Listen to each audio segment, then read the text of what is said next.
she rest in pieces. May she rest in pieces.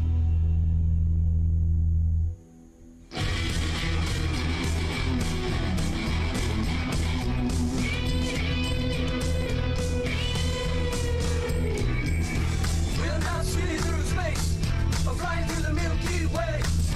Not unless you're on some kick-ass drug.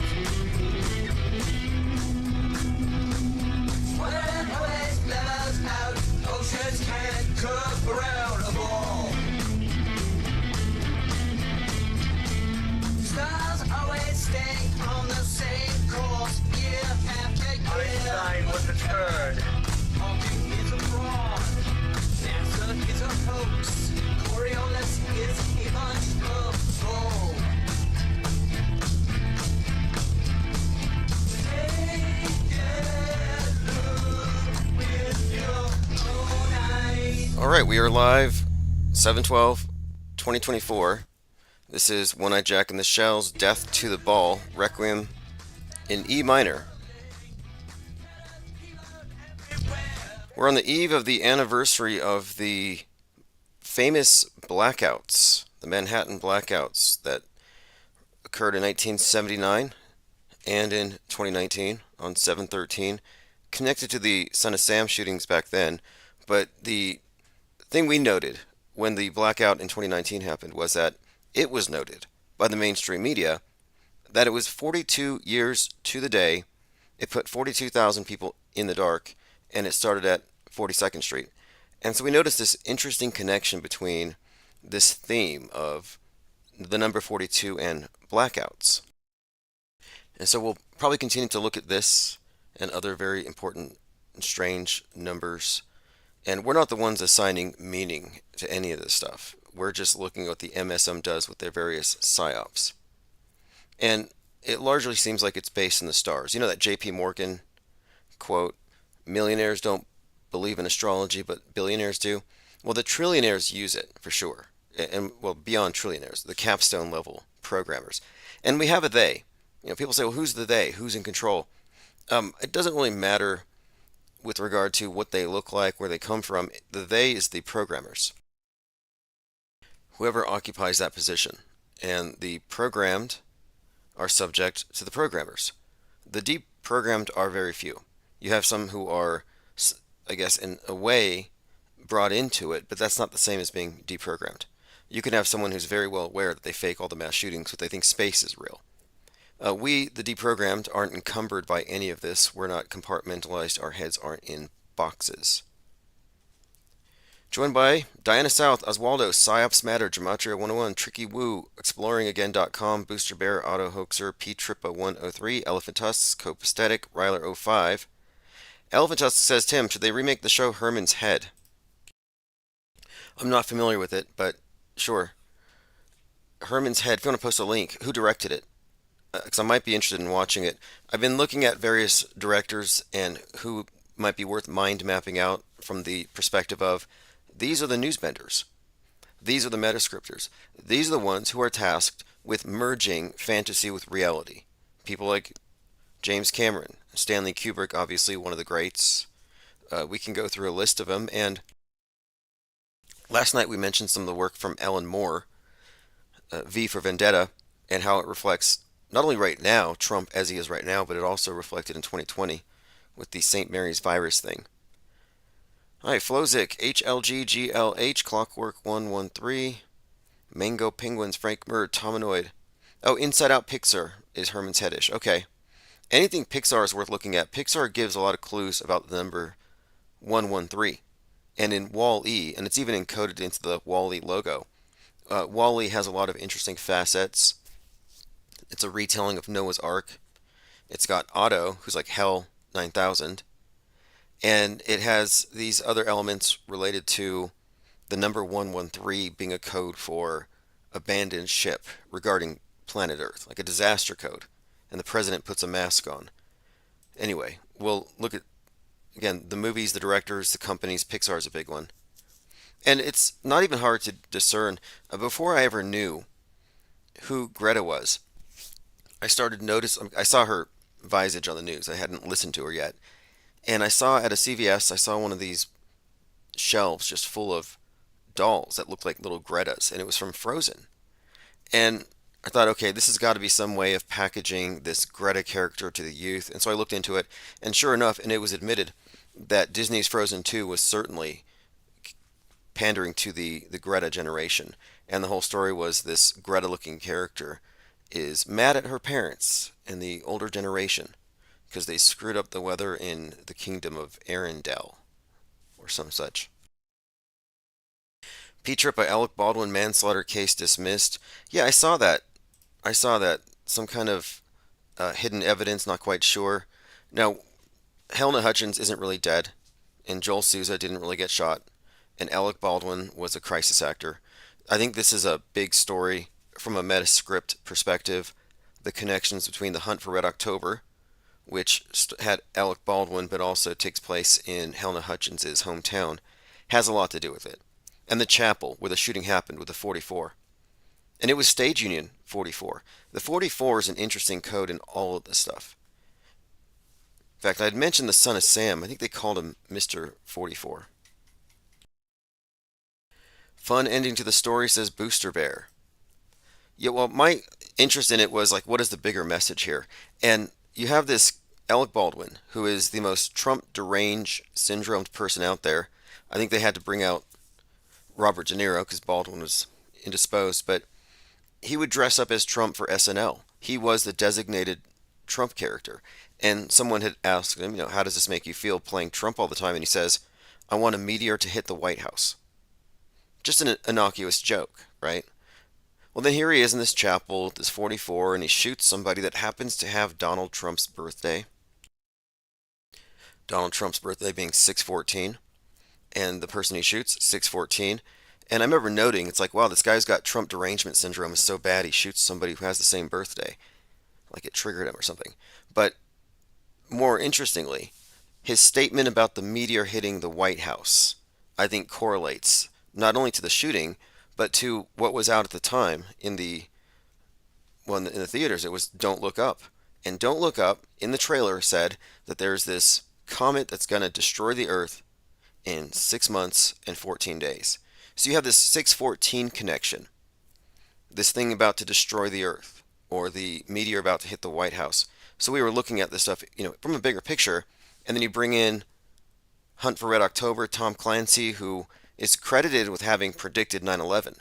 And it all has to do with Russia, their nuclear submarine, which at the time of the Rust shooting was in the news quite frequently, along with the Satan II missile.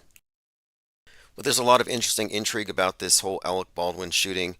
I think that Hannah Reed, the one who handed him the gun, is an interesting character. She had the spider tattoo on her belly, which is a red flag. It was like a Black Widow.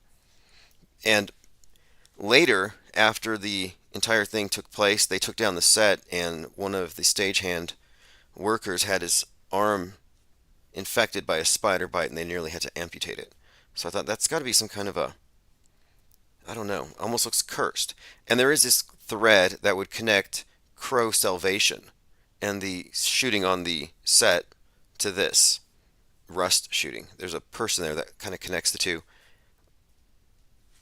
Another fake shooting, of course, Brandon Lee's fake death at, he was son of Bruce Lee, who also had a similarly faked death connected to this idea of dying on a movie set.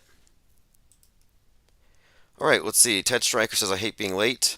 I do send out live stream notifications. If you're not subscribed, ips.monster, or join Patreon, and you will always get live stream notifications.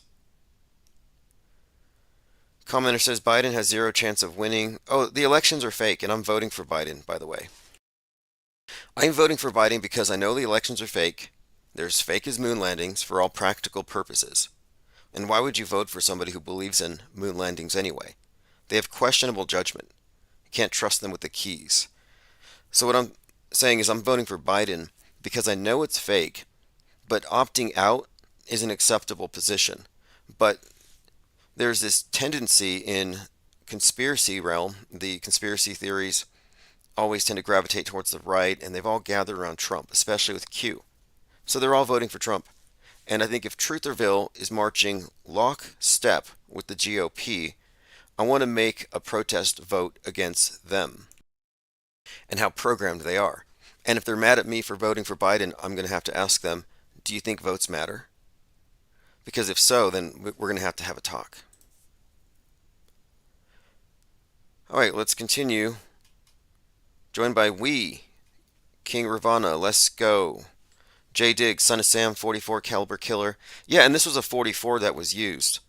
And one of the other meanings that, if we get into the nuance here, the 44 has a lot to do with Trump. It has a lot to do with this shooting scenario. Because you remember, just to tie it back to 2023 or forward, because this happened after the fact, on 4/4, which was the 55th anniversary of MLK's assassination. So you already have this shooting situation kind of imposed over the state. 4/4, Trump is being arraigned. He's there in court, and they're filming Joker 2 outside. And on this day, Heath Ledger would have turned 44. But there's this new Joker because Heath Ledger died. So the new Joker happens to be named Phoenix, Joaquin Phoenix, which has connotations of rebirth, second coming. And this is where the 44 comes in, because the 4 is a cross. The double cross is a symbol of resurrection. And we often observe various ways that this is represented. The second coming, Judgment Day, T2. Put two T's together, same symbol. Anyway, my point being here, we were looking at the Joker connections and the Batman connections to this Trump scenario as it pertains to the Mr. 44, Son of Sam, and this chaos agent, this shooter, and what this number 44 pertains to. And again, I think it has to do with this Judgment Day kind of theme they put out there. Going through your comments here. There was a Son of Sam movie directed by Spike Lee, kind of notable, because I suspect Spike Lee directed the Derek Chauvin, George Floyd event. And I think James Cameron directed the Rodney King beating. We've been talking about these things lately. All right, greetings, Penguin, says JC. Booster Bear says, you think Trump will have parallels legal to this case? Or will it invert and he'll go to jail for 44 years? Based on the script, and I'm not basing this on being some kind of a politico or a political junkie, but rather I'm something of an alien anthropologist in all of this. This is very Ivory Tower, off-world stage. And so if we're looking at the news as a pre-scripted series of events that are going to go into the historic record that are acted out on the world stage and treated as real, then we can look at predictive programming as a predictive model, as foreshadowing. And all of the foreshadowing has to do with this martyrdom of Trump that is yet to come. And that's why you've had this Christification, this Christ typology. And it's not just them. It's not just Trump's camp putting it onto him that he's some sort of a Christ-like figure, but it's all around. I mean, on the eve of his arraignment, that Sunday is Holy Week, in fact. During this Holy Week, Marjorie Taylor Greene's calling him Jesus, but SNL has him as Jesus at the Last Supper. But this reoccurring messaging surrounding Trump is that he is some kind of messianic character, a JFK-like character, who's going to be given some sort of a head wound.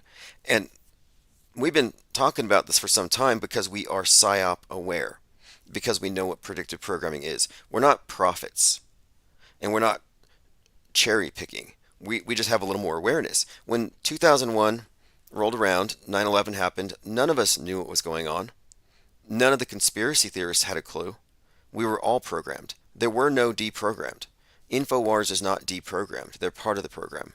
They're the anti to the pro. They're part of the dialectic. So we would not have been watching the news and the movies with great interest saying, hey guys, look, 9/11, a lot of stuff, it's going down in New York. Nobody was talking about that because it wasn't understood what we were looking at. It was, hindsight, 2020, everything seemed to be pretty apparent that it was predicted. How did we not notice? So since we've become a little more aware of how this stuff works and how these trends can be predicted, we've taken this a little more seriously. And when I was watching Netflix during my binging of Netflix. I was trying to catch up on all the predictive programming. I watched this series called Colony. In season 3, episode 11, described this Operation Phoenix after this alien invasion. Everything was shut down. And there was a statement that I heard, it was Seattle will be ground zero for the reboot of civilization. And I noted that there's a lot of correspondences between not just the stories, but even the season and the episode numbers. So I'm looking 311, Seattle, ground zero for the reboot of civilization after an alien invasion and no one sees the aliens, they're invisible. So it practically predicted what was to come. But based upon that, the Wednesday, 3/11/2020, we were expecting, okay, there's something going to go down in Seattle. That's going to be the ground zero. And sure enough, they did declare pandemic, but it was in Seattle where the ground zero was. So I was like, okay, well, we've been somewhat vindicated. And as we follow along with the predictive programming, the programming, yeah, it's very consistent. Leave the world behind, followed by all this stuff with Boeing. And there are some developments with the whole Boeing narrative, by the way. Okay, moving on. Dr. Shiva for president, says Ryler05. Yeah, I been someone is reaching out to me. Someone wants me to talk to Dr. Shiva, and I looked at it, but I'm just not really that passionately anti-Zionist, and that's his thing, and I could care less. And if that makes me sound cruel or detached, it's because I'm not involved in your mind wars. I'm not involved in the info war. I'm not taking any of these hardline positions. I'm not voting.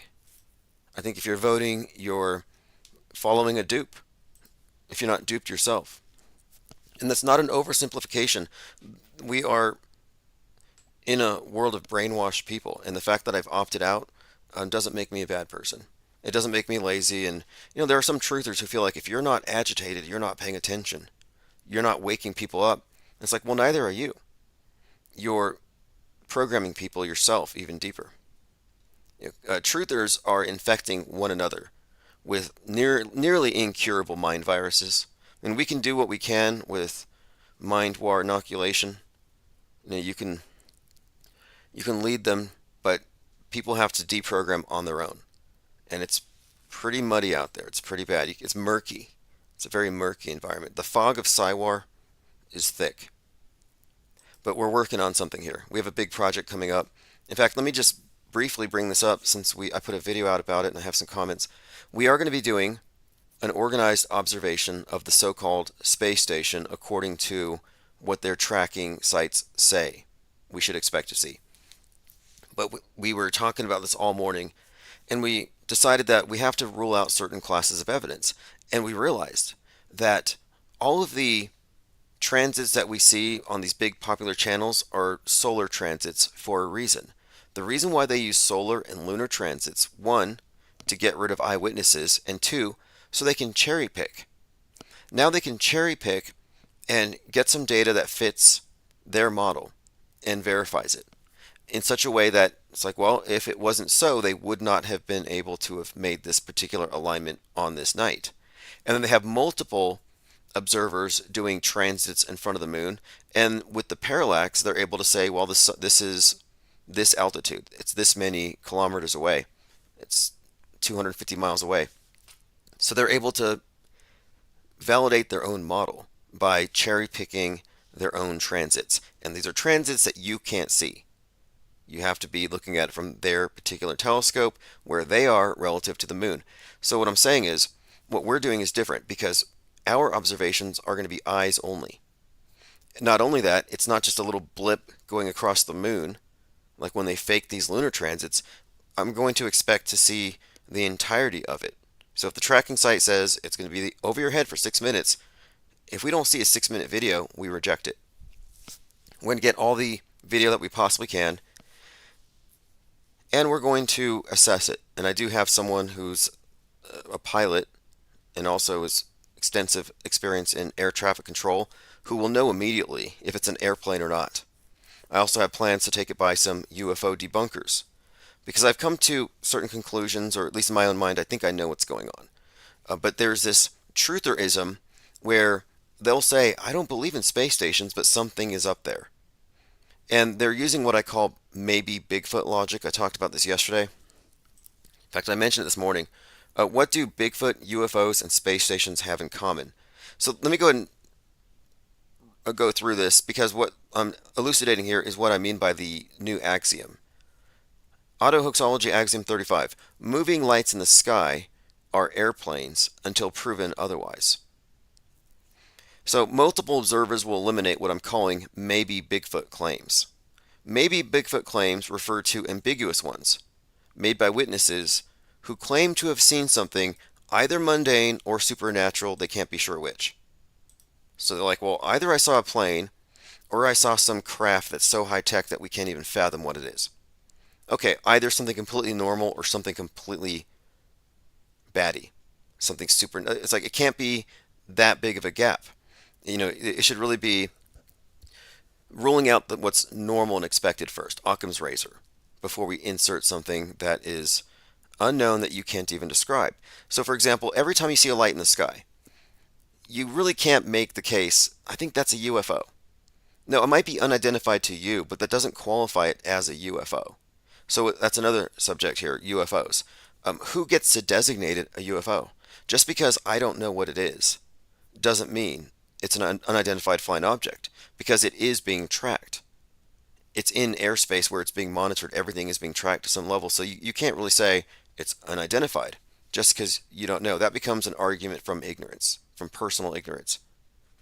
And this is kind of similar to the structure of the chemtrail psyop, where they'll say, well, I don't know what that cloud is. Well, that doesn't mean it's not known.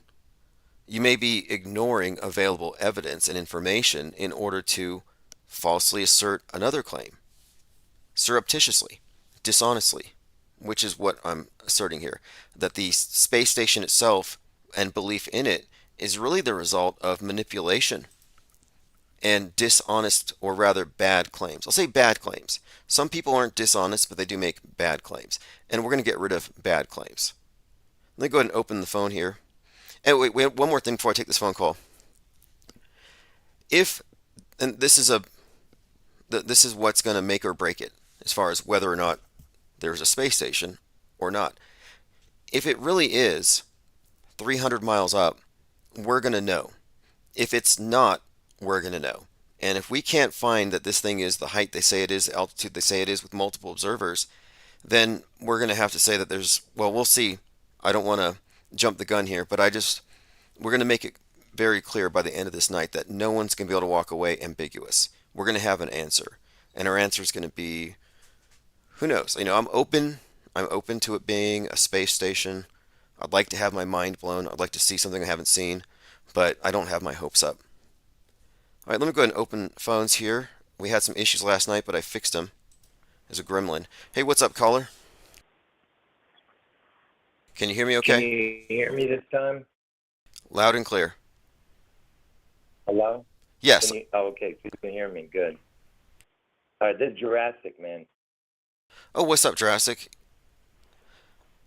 Yeah. Before I talk about anything, do you have any questions for me or anything you want to talk about before I bring up what I want to talk about? No, but I did pass by your channel today, and I saw you had the weekend up there, and I'd discussed the weekend and Brock Purdy and the head wound at the Super Bowl, so I was kind of curious as to what you were saying.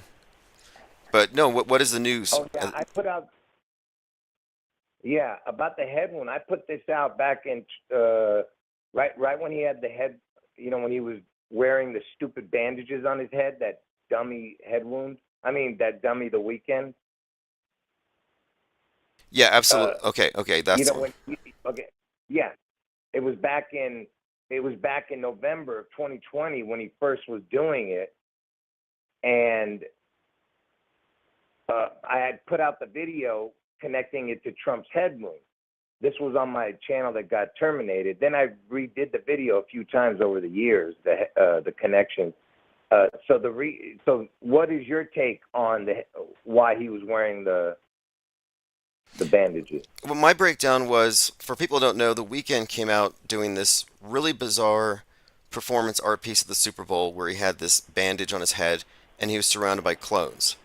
And at the time, it made no sense. Although I thought, okay, well, his name is Abel, and he was born on February 16th, so you have the 216 connection to 8-4.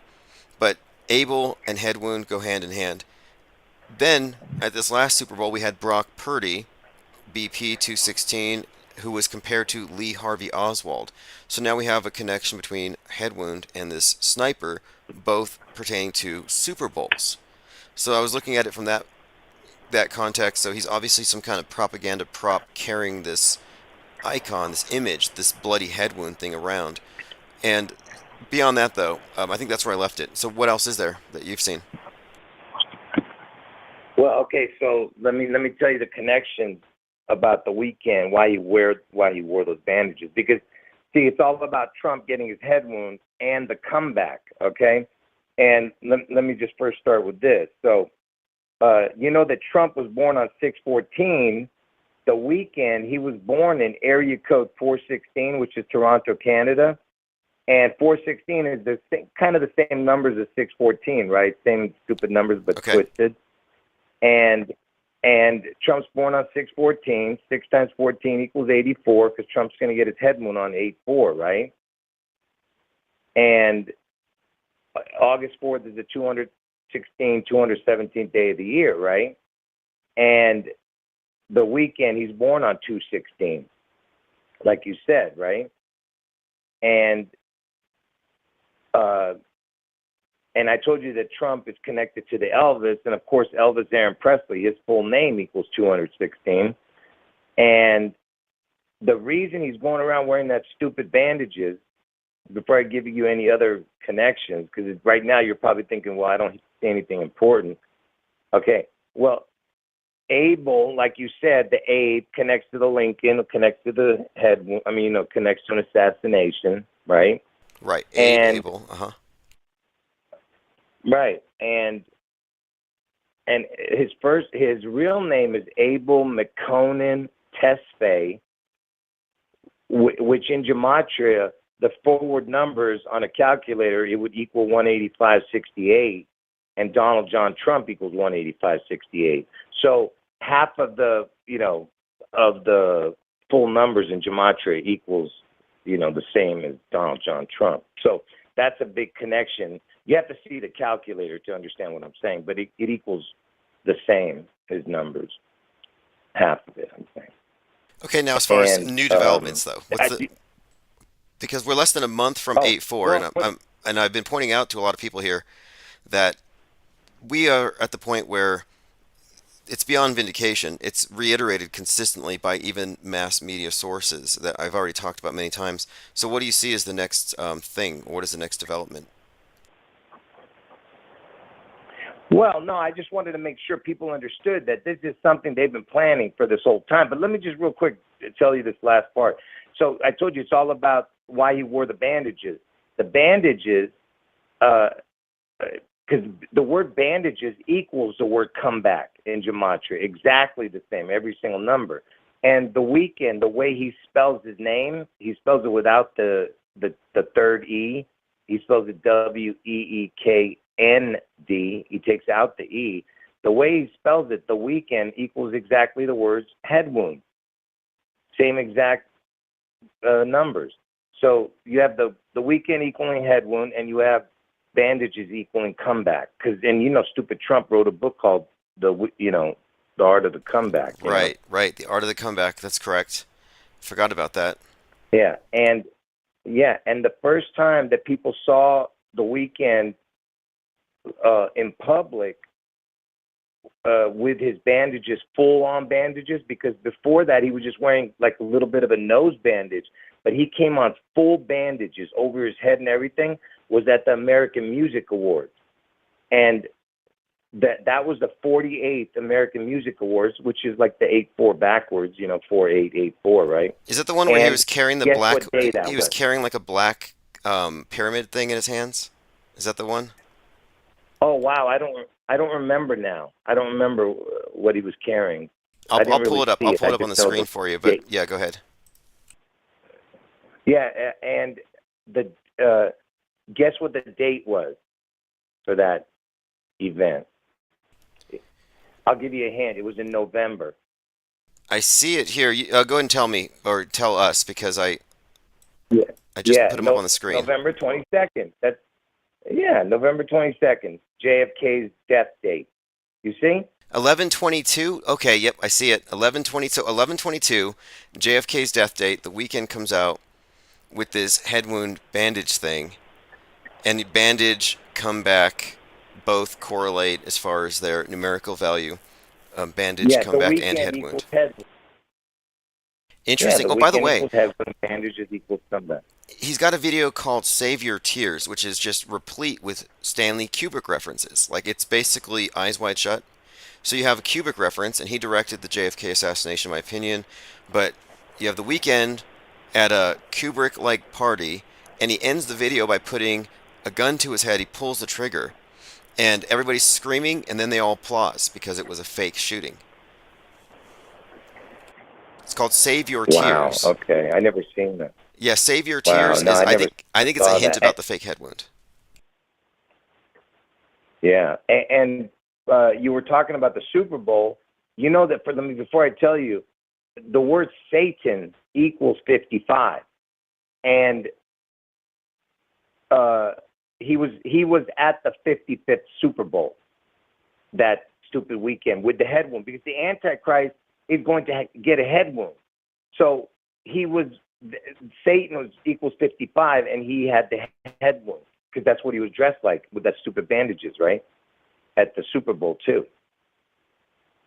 Right. And see, it didn't make sense to any of us who weren't in the know. Like regular people were confounded by this. Like, what the hell is this grotesque head wound thing he's doing? What's his whole thing? And I think it has a deeper meaning to the people in the know, the eyes wide shut level initiates being alluded to in this Save Your Right. Tears video. And a couple other things here. Before the lockdowns, he had this video Blinding Lights, which was the top song of 2020. All the dancing nurses loved it. And his whole video is he as a Joker-like character driving around Vegas, and it's all locked down already. Wow. Okay. But the main thing here is that he's been kind of in our sights for some time, and this head wound thing, we watched it develop start to finish, and now the Super Bowl connections with Brock Purdy compared to Oswald, highly pertinent here. And you made the connection, Yeah. Barack to Barack, like Barack Obama, which, again, his movie, Right. Barack Obama's movie, came out on Kennedy's assassination date. And it takes place in a zip code with the 1963 in it. So, again, that's reiterated here again.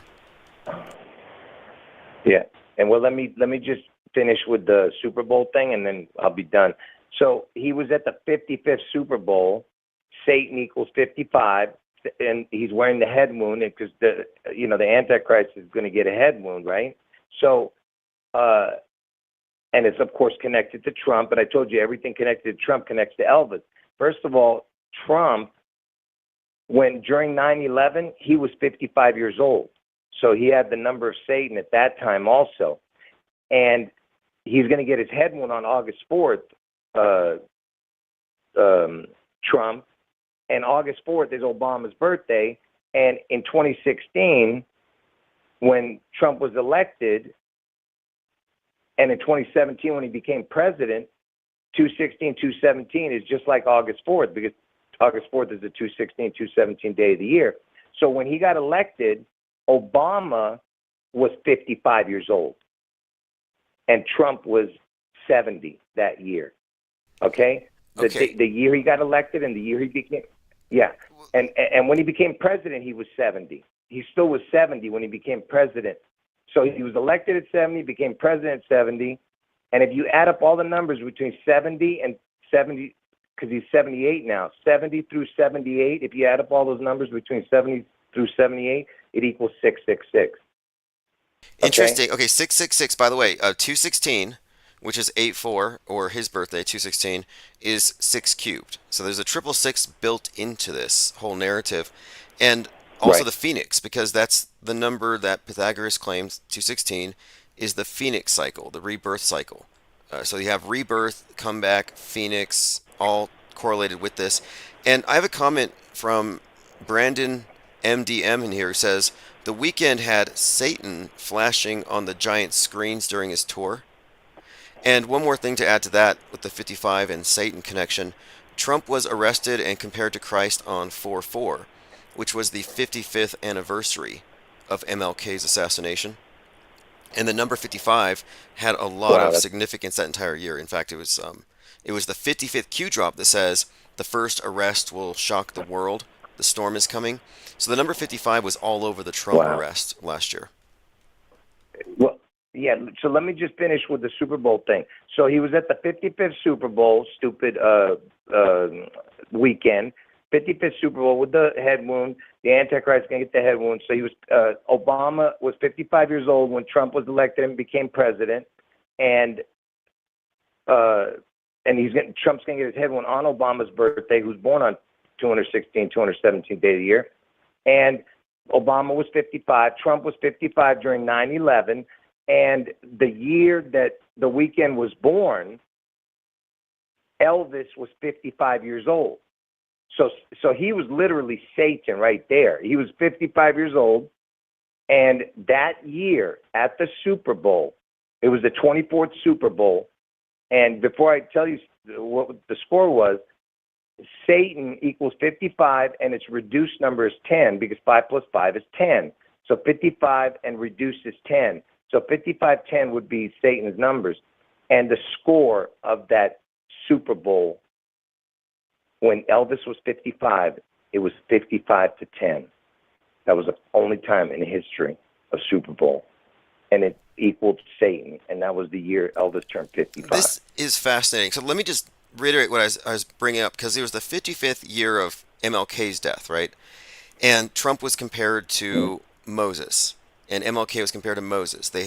But before that, you had this Terry Nichols beating that was similar to the Rodney King beating. So you have the King stuff we already talked about. Martin Luther King's daughter took part of their protest there after that beating, and this beating was such an outrage, like the Rodney King one, that you had MLK's daughter there, you had Reverend Al Sharpton, and the protesters shut down I-55.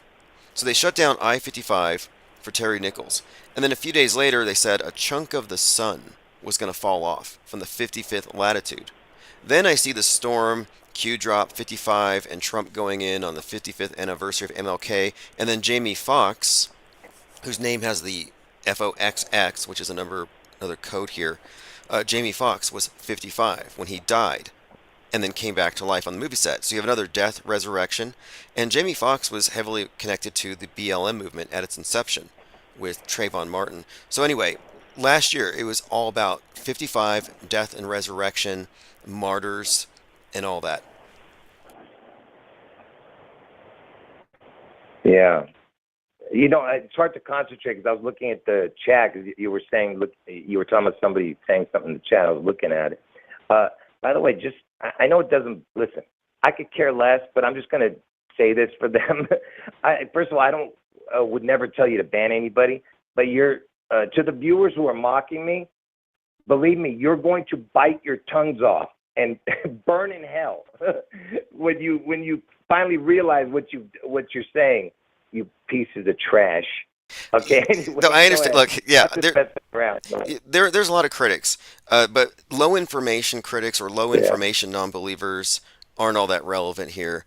If somebody has a principled criticism, like for example, I can point out when people are using logical fallacies to get things across, but that's much different from what we're discussing here, and it is an undeniable fact that there is a subtext and symbolism and occult messaging all throughout our mass media immersive illusion. It's all over. There's no denying it at this point. So the fact that you've gone deeper into it shouldn't really cause anyone to balk at this thing. It's like, okay, this guy's done his homework. But I just, but just real quick, man, I just want to emphasize how important this Super Bowl connection is. Okay, look, the Super Bowl, the only time in Super Bowl history that the score was 55-10 was in 1990, and Satan equals 55-10, and Elvis turned 55 that year. Do you understand what a ridiculous coincidence that is? considering that I'm telling everybody that Elvis is the real Antichrist, but Trump is the one in the flesh. But that Super Bowl was won by the 49ers, and the 49ers play at Levi's Stadium. Levi's is Elvis. Yes. And these Super Bowls are rituals. Yeah. They're rituals. Super Bowl 47 interests me. Super Bowl 47 had the Ravens versus 49ers, and that was the one that had a blackout for 33 minutes. And I think Super Bowl 47 is foreshadowing right now the presidential election number 47. And the 33 minutes of blackness, darkness, that's what we're still waiting for. Yeah, that's a good one. Yeah, definitely. All right, man. I just wanted to tell you, anyone who wants to watch the video about the weekend, I have it up right now under the live stream. It was my latest video. So if they want to watch that, they can. I'll put a link to your channel And, I'll put a link to your your YouTube channel in the chat below. And yeah, feel free to call back anytime because I find all this information to be intriguing, and I just now remembered about the weekend's video, Save Your Tears, and the Kubrick connections to a fake shooting. So it's very consistent with this character. all right, bro. Take care, man. I'll call you definitely a few times more before August 4th coming up. Sounds good. All right, we'll talk soon. Thank you again for the time, right. and have a great evening. All right, bye. All right, fascinating. Okay, phones are still open. Lieutenant Weinberg says the blackout was for 33 minutes and 55 seconds. Yeah, who knows what was happening? Beyonce was performing. Then they had a blackout. It was probably Obama and Jay-Z and Beyonce having a pizza party below the bleachers or something. I don't know. But the Blackout Bowl 47, I think, foreshadows right now. And I think it's significant that the quarterback of the 49ers was Colin Kaepernick because of his role with BLM, and he started the kneeling. You know, the whole symbol of the kneeling and the big deal they made about it, and then BLM was kneeling after Derek Chauvin was kneeling. And we were talking about this in 2020. What does that mean, the symbol of kneeling down in this context? Does it have a deeper significance? Which I think it does. But remember, it was foreshadowed back then. That was 2013. Mango Penguin says the Grammys are a ritual. Absolutely. Oh, the video link was down. Let me put another link up there. So if someone else has a better link for the channel, I'll see if I can find it again. I need to go ahead and bookmark it. It has the dates of the two events that he's talking about. I'll put it in there shortly. Lieutenant Weinberg, have you researched the Sullenberger Hudson plane landing on 1/15/2009? The fact that it was played after by Tom Hanks makes me think that it might have been staged. Not quite sure the meaning behind it all, but I'll have to look into it and the dates. You know, to me, everything is real until, it's fake until proven real. The consensus accepts it as real until proven fake, and if it didn't happen, rather if they didn't experience it or see it, they just assume it happened. Because you can't watch everything. You have to assume there's some basic vetting going on. It can't all be fake. Well, nobody's saying it's all fake, but the big PR stunts are 100%, if they're fakeable, usually fake. If you can find the meaning behind it, the utility of it, then it usually stands out. Okay, let's get into the notes here. Yeah, again, tomorrow, 7/13. Very interesting date. We've talked about it before, all these dates that pertain to these significant events that seem to be foreshadowing or indicating the direction things are going. So this blackout stuff has been talked about quite a lot, actually too much, if you ask me. A lot of people are just, when are the 10 days of blackness coming? The QAnon's been waiting for blackouts. But it's certainly been the main theme of Leave the World Behind and other movies like that, that there's going to be some sort of temporary interruption, most likely EMP. And this has been the foreshadowing in movies like Godzilla vs. King Kong. And Godzilla is the atomic bomb. It's a metaphor. And the frequent uses of empire. Frozen Empire, New Empire, Empire begins with an EMP. It's pretty much consistent code. And here you have the weekend in Save Your Tears, a Kubrick-themed video with a headshot. Grotesque, makes no sense. And here he is on JFK's death day with the head wound. And this is, again, it's very consistent with what Caller has been talking about for some time. Yes, this one thread he follows, but then you look at it and like, well, this is actually just one of many, and there are so many different characters who are carrying forth the same predictive programming.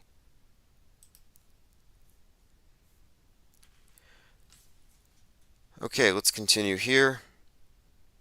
Phones are open. If you want to call in, the number is 563-999-3664. Infinite Plane Radio. Hey, caller. Hey, Tim, what's going on? It's Booster Bear. Oh, hey, what's up, Booster Bear? What is your take on what we're discussing tonight, Not or much. anything else for that matter? Well, yeah, I'll tell you what I'm going to call about in a second. Because I was just wondering, like, about all of these, like, gematria stuff. Like, has it ever been used to really predict stuff? Because that's something that the bears have brought up and shit. I'm not, like, a hardcore bear or anything, but, like, the way that it hasn't been used to be predictive, it's like, it's really complicated. So it's like a lot of it is after the fact.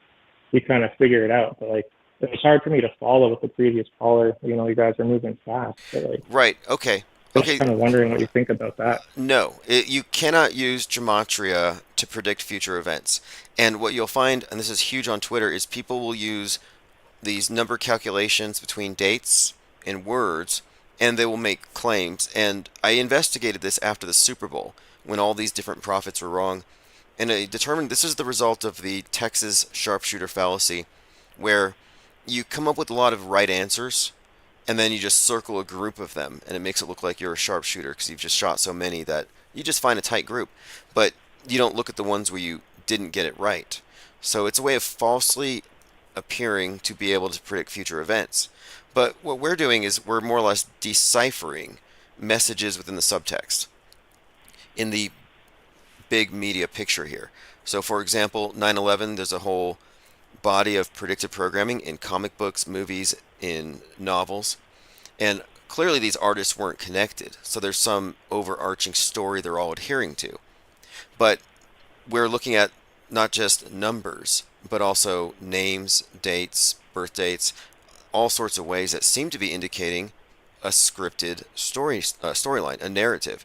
And I would also say that the reason they do predictive programming is a form of advertising to condition us for when they do whatever they're going to do.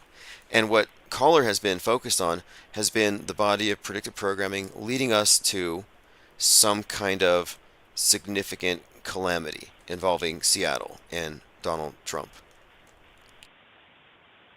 But, Okay, so let me get this straight. So, sorry, go ahead. I was going to say that as far as predictions go, he has put it down on specific dates.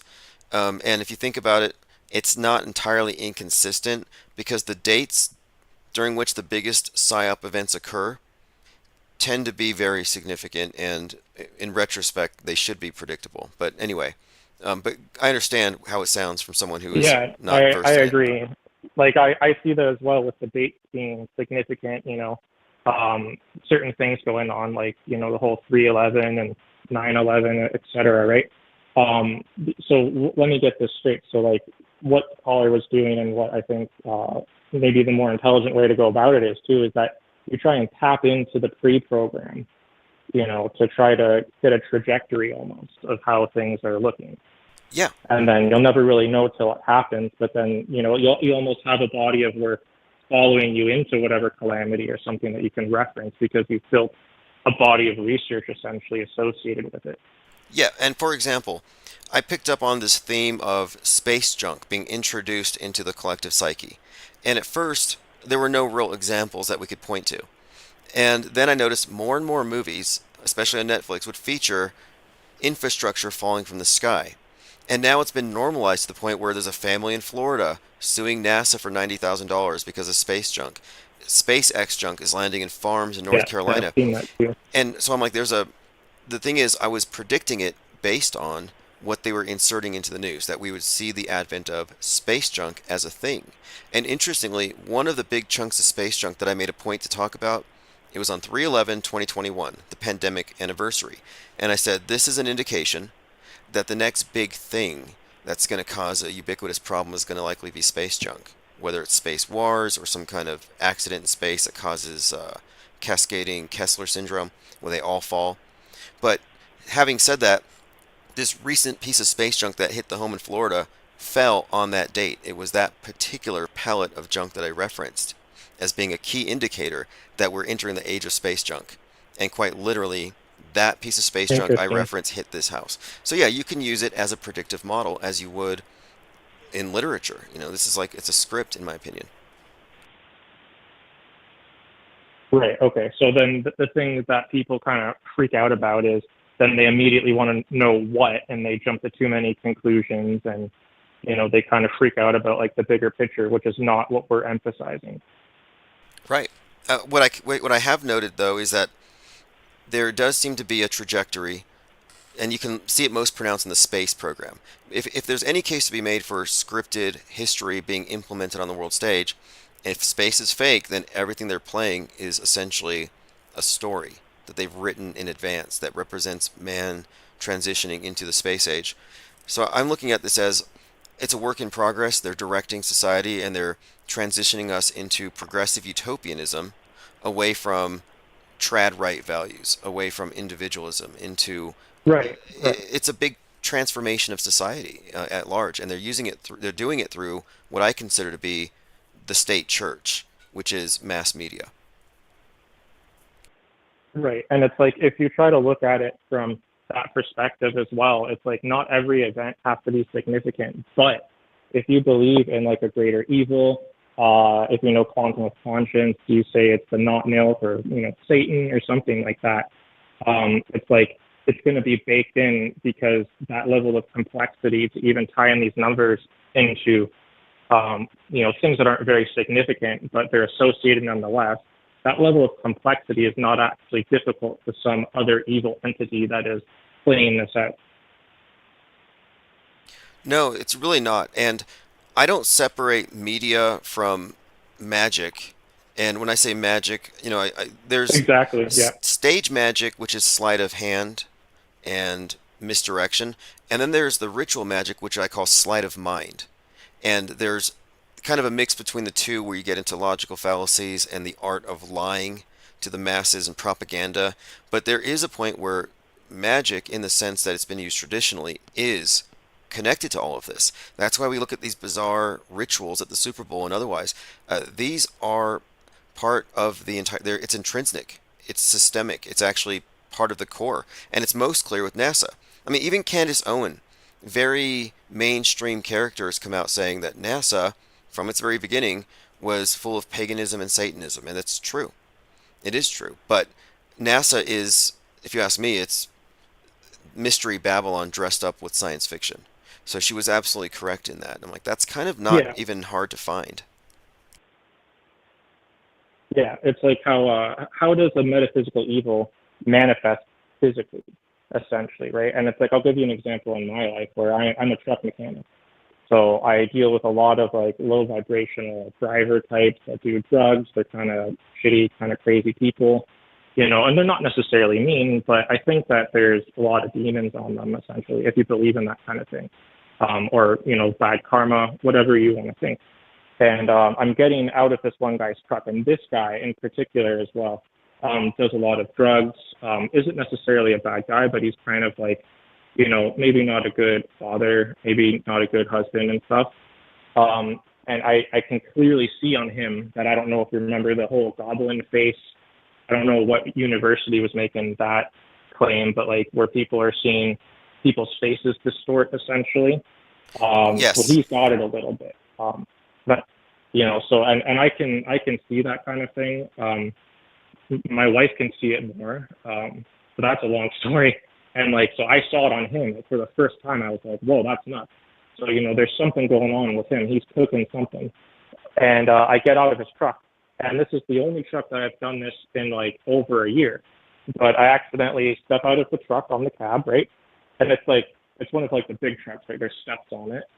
And I twist my ankle coming out of it, and I like almost fall on the ground.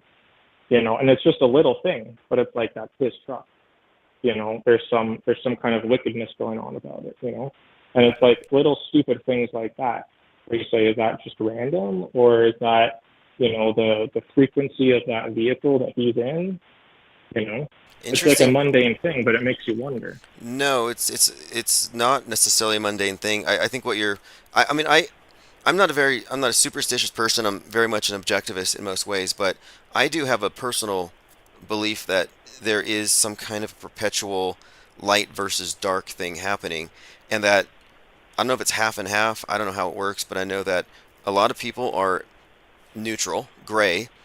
Many people are active conduits for dark, low vibe, negativity, psychopathy, sociopathy, narcissism, and then an equal number of people are conduits for light, which would be empaths, and everything that would essentially elevate people to higher consciousness or spirituality over bestiality, over basically man's spiritual nature dominating the meat suit. And I think that there is a constant tug of war, and I find that some people are more almost like they're byproducts of the material realm and may not even have souls, and may actually be here to corrupt ensouled beings into confusing their incarnation with their totality of their being, so they forget their origins. So I mean, maybe it's simplistic, but I do think there's some kind of good evil thing built into this. Yeah, you're absolutely right. And what you described there really does parallel a more biblical cosmology, which I relate to more in my life, where, there's the angels, there's demons, you have, guardian angels that you can't necessarily see. Most people are turned away from God, but aren't necessarily evil, right? Those would be the gray people. There's some people that are turned away and are actively wicked. Those would be the forces of evil. Then there's the good people who are, might not even necessarily know God, but they're empathetic, loving, or they do know God. There's parallels there. Just, in my worldview, it's more around God, kind of. But you're right, though. Like either way, though, it does seem to work in that way, and that's the important part. Is that it seems like there's something that are constantly trying to drag people down, and then it's like it seems that like the forces that are evil more try to. I hope we didn't lose the caller. I think the caller might have dropped off, but I will continue on where he's saying here. Someone says, "Here we go with the duality." I would like to think that there is a meaning behind some of this stuff, and to me, it not only explains it, but it makes sense because of my own personal experiences, where I found that the times where I've been compelled to act off of my intuition, I have been put in places where my agency was used in the furtherance of what can only be described as good. And I do think there's a difference between good and evil, and some moral relativists who are very sociopathic would disagree with this. But moral relativism, the idea that there are no intrinsically bad acts or there is no innocence, that kind of stuff is crazy. I hear relativistic people say, "Oh, if you're born and you have these bad experiences, it's because you wanted that." Right, right. I'm going to go incarnate on Earth so I could be mangled by a serial killer and dumped in a ditch. Right. I really think that's absurd. It's almost saying, well, the serial killer was just performing a useful function for somebody who wanted to have that experience. He was a facilitator of extreme experiences. That's just a way to cop out on calling evil evil. And who benefits from that but evil people? And there's that adage about all it takes for evil to succeed is for good to stand by and do nothing. And I think that is true in a lot of ways. It has to do with agency. That apathy wins by default, ignorance wins by default, and if there isn't pushback from the quote light or from a place of, I guess, good faith claims, then yeah, the bad faith claims, bad evidence, ignorance wins. I think that's just the default. Infinite Plane Radio. Hey Tim, I'm back now. Awesome. Thank you for calling back. Yeah, I got dropped off. I'm calling from Ottawa, so it's an international call. Oh, okay. Well, okay. But yeah, Cool. I don't mean to bore some of the audience about duality like that. But I think that it is actually deeper than what people say when they want to dismiss it. Like it seems that forces that are evil are almost acting from an outside perspective on people, right? Those would be demons, right? And it's like you really have to consider like they're acting very unilaterally, like towards an objective, but collectively. And what that objective is, some people have opinions, but um, I I digress. I No, actually want to talk to you I about think it's something relevant. unless you want to comment. Well, I'm glad you brought it up. I think it is relevant because I'm looking at this bigger picture, and I call it the lie world order. And I'm not a biblical person or something, but there are some things in the Bible that I find useful for explaining things by analogy. Like I like the idea of the darkness, the chaos, the abyss, and then let there be light in words, the word speaking creation into existence. And then what we have is the deviation, the opposite of God, the father of lies, who is spreading, of course, deviations from the truth. And it seems like we live in a world built on a foundation of lies, of misdescribing reality accurately, starting with the false model. So I think in many ways, you can, I think, describe this world as a byproduct of submission to lies and the power of words to cement our concept of the world is really paramount here. And so what we're doing here generally is I Right. think we're looking at the news and how it diverges from what we can actually verify.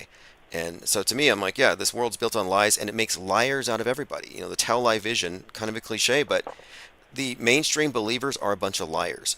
And a lot of truthers are liars. They manufacture evidence and they use logical fallacies and other forms of lying to spread their lies. So we just let's let it be said, people are liars. Yeah, 100%. And it even goes parallel with the Bible, like what you're saying, Satan is the father of lies, right?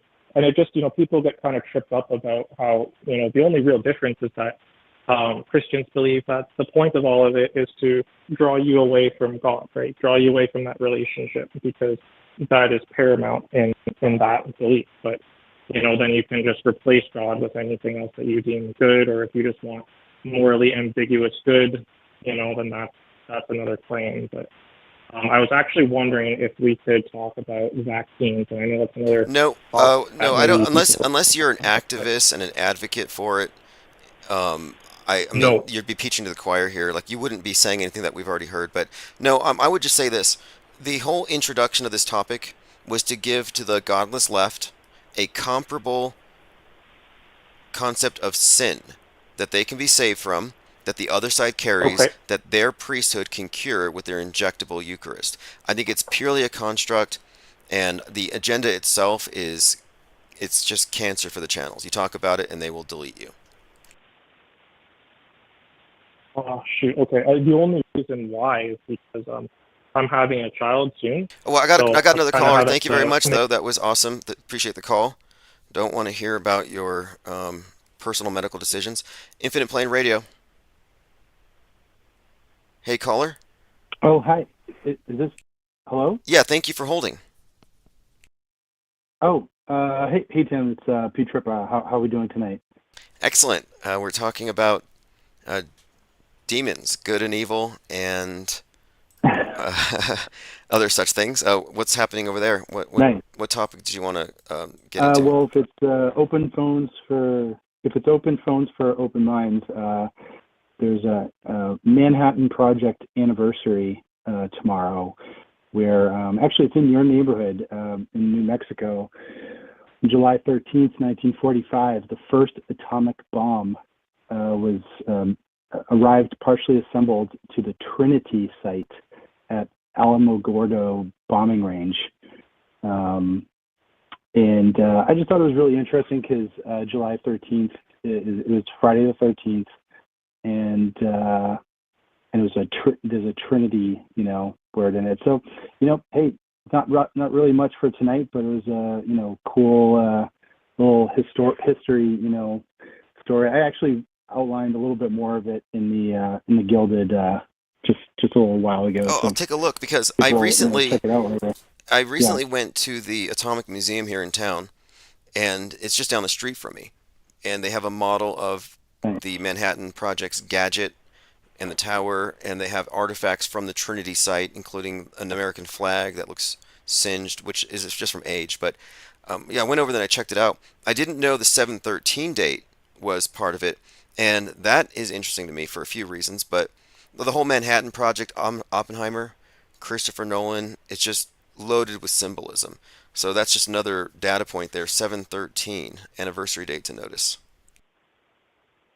Right. It's a level of communication, especially for the month of August. I've called in about this in the last few years, especially because of the Oppenheimer movie last year. August is, for whatever reason, it's kind of like atomic month. It's probably some Fallout, Netflix, show relationship there. Oh, it's not on Netflix. It was on Amazon. But one other thing, I actually posted a photo of it. It's the partially assembled bomb. Just looks like it's kind of like I wish we looked at a lot more of these historical photos the way we look at like the moon landing, photos. It really looks like it was just hobbled together with cardboard and duct tape and athletic tape and stuff like that. It's just so something else to laugh about how like so many people can just believe this stuff. Oh my And God. Yeah, I'm getting art that project vibes yeah, off of this. Is that masking tape? That's the gadget. Okay. Oh wow, it looks like a movie prop. It looks like a movie prop. yeah. Fascinating. So anyways, hey, thanks, Tim. I probably could talk your ears off, but I just thought I'd throw out a little tidbit for the evening. So yeah, thank you. Okay, I'm going to go through your notes and appreciate the call very much. Call back anytime. Thanks, Pete Trippa. Thank you. August is Atomic Month. I receive military history updates, one of my hobbies. So this is from a newsletter that he posted in Gilded, which is why you should join Gilded. Go to ips.monster. Hitting you all with an anniversary edition because the Trinity test is a key point in our center history. July 13th, 1945, first atomic bomb arrived partially assembled to the Trinity site at the Alamogordo bombing range in New Mexico, codenamed Gadget. Yeah, I actually have photos of the replica of Gadget here locally. And I got deathly sick for like a week after I visited this thing. And I don't suggest here that there's any kind of real radioactive waste there at the museum, but it's just kind of coincidental. Goes on to say, to hide that something was to be tested, they called it Gadget. The components were built at Los Alamos, transported separately to the test site, and assembled there by Ray Bradbury and his team. Now that can't, okay. The plutonium core had been delivered strapped to the backseat of a Plymouth sedan. Once assembled, the implosion-type plutonium bomb was completed and it was raised to the 100-foot tower.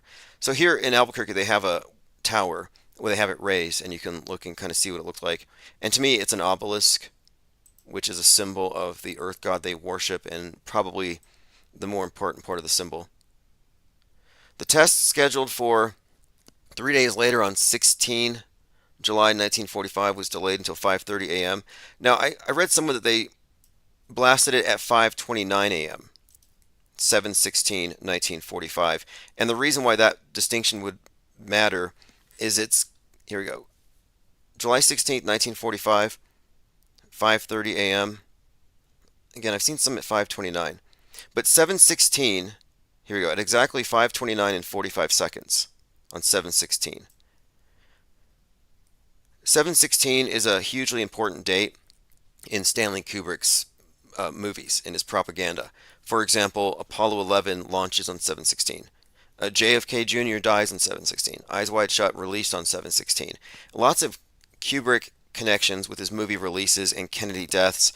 Dr. Strangelove about the nuke released on 11/22, Kennedy death. So you have the nuke connection, Kennedy connections all throughout these various Stanley Kubrick productions. Well, JFK's birthday is 5/29. So in addition to the 7/16, which is JFK Jr.'s death day and Eyes Wide Shut day, again, the Trinity test, July 16th, 5/29. These numbers are just super consistent, as we're always noting here. Anyway, appreciate the input there. And if you join us at ips.monster, you can find the link to Gilded and to Discord. And if you want to take part in the observations that we're going to be doing in a couple of weeks here, go to the Discord and you'll learn how we're all going to do it, because we're going to come up with the best approach. We're going to have rules of evidence for what you can submit, and we want as many people as possible attempting to observe the space station on the same orbit. I have some comments on that. Let's see here. Angst G says Skylabs was a silly concept back in the 70s. I vaguely remember all the hoopla when the thing came down. Oh, yeah, that's right. Skylab's anniversary was yesterday. Someone was looking up Starlink to see if they could see it, and there's a note on their website. It says, based on user reports, Starlink trains are not visible right now. And that's because they reduced their brightness to avoid disturbing astronomers. How convenient. Now, how do they go up there and turn the brightness down on all these Starlinks? They put visor sats on them, supposedly. No video of it. Like there's no video of the space station being built. Yeah, as far as the other caller bringing up anti-vax, truly nobody cares, in my opinion. And anti-vaxxers are so misguided. It's like, take care of your own family. Why are you going to stop the enemy? You have, in your belief system, the other side of the fence all want to kill you with this thing. And they want to kill themselves too. And it's like, well, let them just take care of themselves. It's a self-canceling problem. If it wasn't for anti-vaxxers, there wouldn't be any Democrats. If your thinking on it is correct. But no, it's not correct. It's only a construct. It's a left-wing version of sin and salvation. It's part of the World State Church of Scientism and Nasatology. This is why the left cares about pandemics and the right cares about moral panicdemics. It's because it's the archaic concept of sin versus the new sin.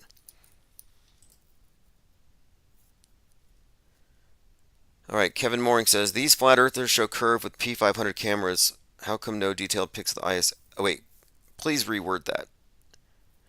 How come no detailed pics of the ISS? They take pictures of the moon. I'm not quite sure what you mean specifically, but I want to mention too that when we're talking about looking at the space station flying by, no lunar transits. We're not allowing people to do that. No solar transits. These are invalid. We have to have rules of evidence, and one of the rules is eyewitnesses. And I need to validate that you're an eyewitness by looking at your video. If your video, timestamped appropriately, shows the light or a light and it corresponds, then we might say that is probably valid. But if it's done through a telescope, hyperfocus on the moon, and you only see it for a quarter of a second, there's too much room in there for someone to have inserted a shot for editing. And there's no eyewitness because you can't see the space station at night. You can't see it during the day when it crosses the moon during these transits. That's why you need the solar filter, and you're looking at the moon as a silhouette. So we need to find it on nights where it will be visible to the naked eye. We want eyesight, eyeballs on the space station. Nothing else counts. Razzleheg 888 says space junk new normal to deal. Yeah, space junk is real to people now, but it was never real before. They made it real through movies and PR stunts. It's technically a hyperstition. It's like a superstition, but it's reinforced by the echo chamber in which it's bounced around. So right now, UFOs are kind of a hyperstition. The government actually wants you to believe in this. That's why they leak documents, because truthers believe leaked documents. And I mentioned this the other night because some flat earther I was conversing with on Twitter said, I believe in geoengineering because of leaked government documents. And I'm like, well, what about the leaked government documents or whistleblowers that talk about aliens? No answer. You can't use leaked documents for one thing you like and then ignore leaked documents for other things. Tominoid said, how quick does it travel across the sky? It looks like 0.3 seconds to transit the moon. Yeah, people see it for like 6 or 7 minutes, sometimes 11 minutes, depending on where you are. Some people claim that they see it go horizon to horizon. Deep Inside the Rabbit Hole claims he saw it go from horizon to horizon and that it's bright like the sun. People make all kinds of claims. And here's the thing. The reason people believe in it is because there are 10,000 bad claims floating around. So the argument is, well, somebody sees something, nobody knows what. And we are rejecting this. We have a new axiom here. Moving lights in the sky are airplanes. until proven otherwise. You don't get to say maybe UFO, maybe Millennium Falcon, maybe Bigfoot on a unicorn holding a flashlight. No, you cannot insert a maybe, something that may only exist hypothetically. You cannot until you have debunked everything else. If you debunk every possibility it was a plane, show it wasn't tracked, you can prove it wasn't a plane in every way, then we can talk about, well, maybe it's Bigfoot. But no, we're rejecting that. No more maybe Bigfoot claims. And also, when we have these evidence rules put out there, we're going to make it clear that if you're going to submit something, you have to be able to check the box. I believe, to the best of my knowledge, that this is the space station. None of this maybe, maybe not. Maybes don't get through the door. We have to be skeptics here, and we have to preemptively reject. We have to take the negative route, subtractive.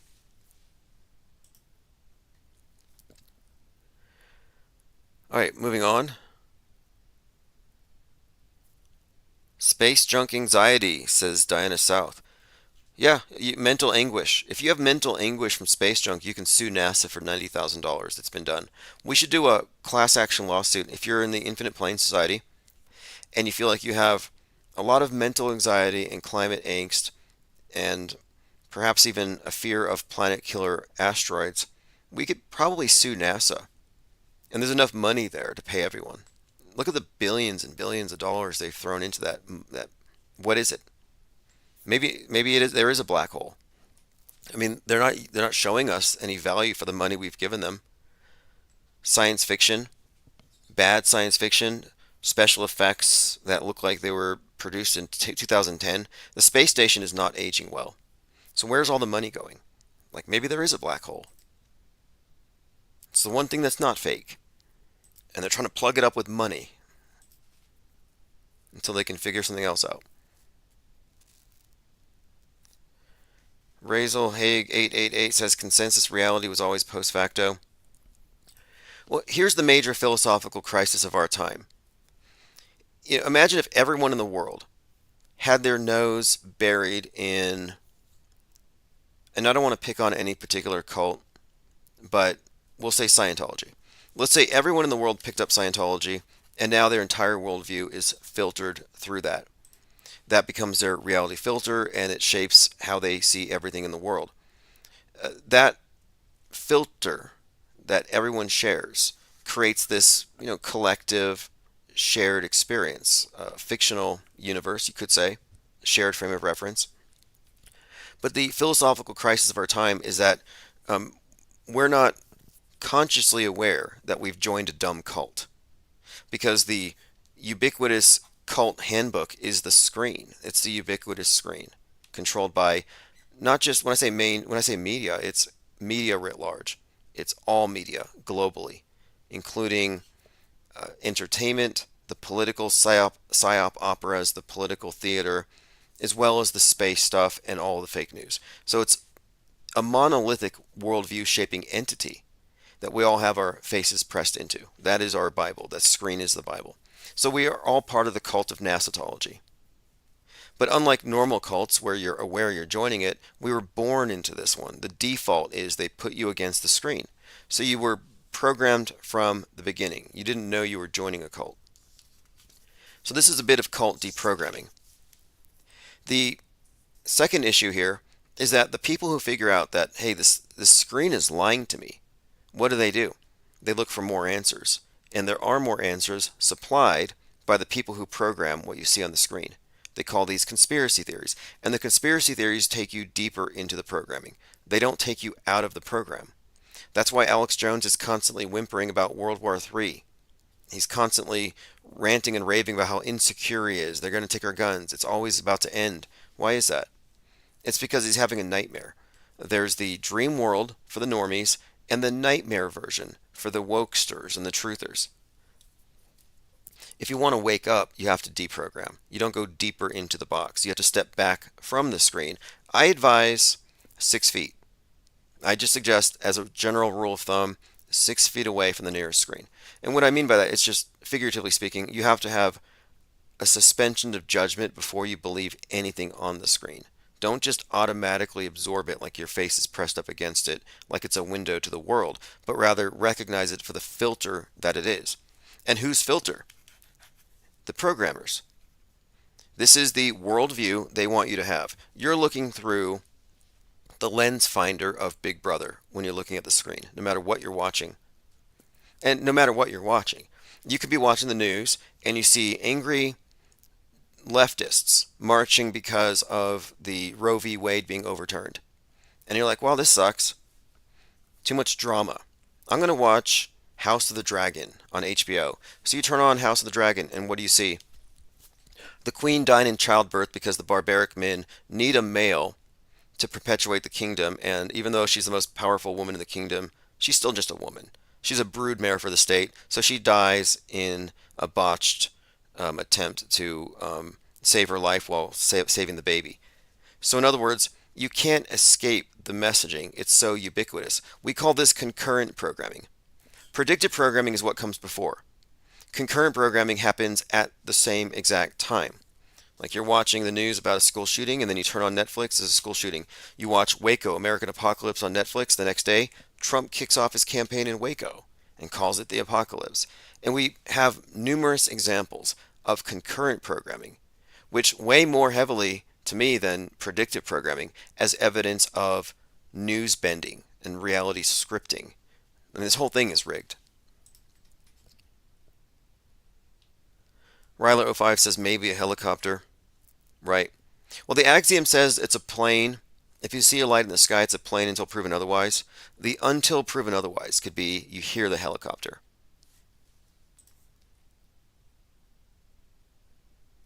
All right, let's see here. Mango says Bigfoot bigots are real. Look, I'm not against Bigfoot. I just don't believe in Bigfoot. I don't believe in unicorns either. And here's the thing. The person who says that they've seen Bigfoot or they have seen the unicorn are making a claim that weighs as much as those saying they've seen the ISS. These are non sequitur claims. These are things that aren't established as within the realm of possibility. They shouldn't even be included yet. You have to debunk, you have to take out your Occam's razor. Take out your Occam's razor and remove any leaps of logic, remove any hypotheticals, and just stick with what is known to be real. The consensus matters, like it or not. And I'm not here to deny reality. I'm saying that, yeah, the news is fake. The worldview gives us a construct. It gives us a model of the world, which is fake.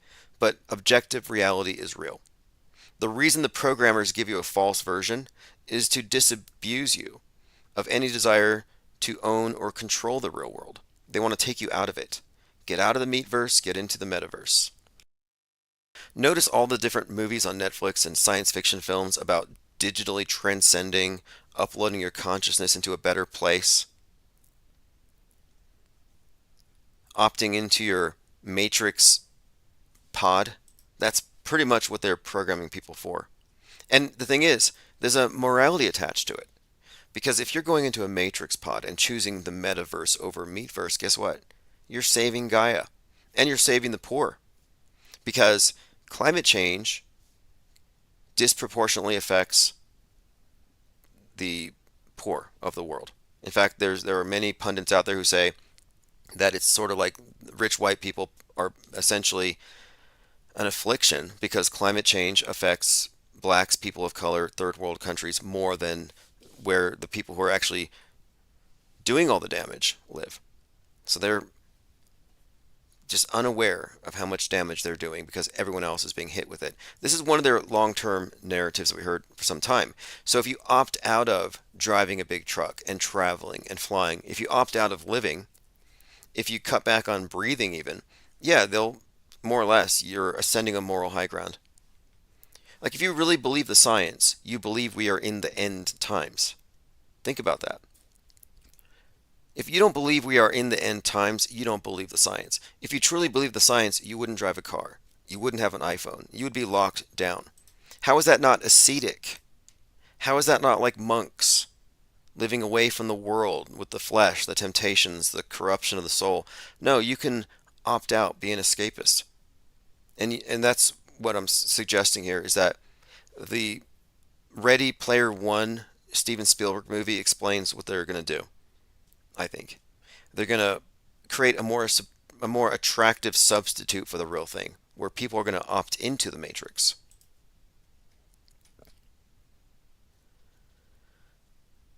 Okay, going through your comments. Kevin Mooring says the pod is your phone. Unplug. The thing is, I don't unplug, and here's why. Like I said, that there are the programmed, the programmers, and the deprogrammed. In order to deprogram, you have to know what the programming is. You have to know what the worldview is, as viewed from the believers. So you can pretty much look at everyone who's in the box as misinformed, and those who know what's going on are informed. And to be informed, you have to be paying attention. You can't unplug. If you unplug, you're uninformed. And the uninformed don't have any situational awareness. They less so than the misinformed. So when the misinformed are triggered by some massive event, the uninformed are going to be clueless. They're not going to have time to get informed on the misinformation to respond properly. So this is not a time to have your head in the sand. You should actually know more about what you don't believe than the believers. I aim for informed non-belief to weigh against low information belief. I'll take my informed non-belief over your low info belief any day. You don't know why you believe it, and I can tell you 10 reasons why it's fake. I distance us from the low information non-believers. The people say, I don't believe in panda bears. Well, I'm sorry, that's not good enough. You have to have reasons to say you don't believe in these things. Otherwise, it's a flippant, meaningless claim like saying birds are fake. The birds are fake thing is a fake conspiracy theory that was created by the same people that did the Parkland psyop in order to discredit people who called that fake. So low information belief, low information non-belief, those are two different ways of approaching things that we need to avoid. And it's generally true that people who don't believe in the heliocentric model or NASA's mythologies tend to know more about it than the believers who think they're on a spinning ball. Okay, moving on. A Newful says, Tim, there's a new trend where men are choosing AI girlfriends instead of meat girlfriends. Right, not a surprise. In fact, that's a predictable trend.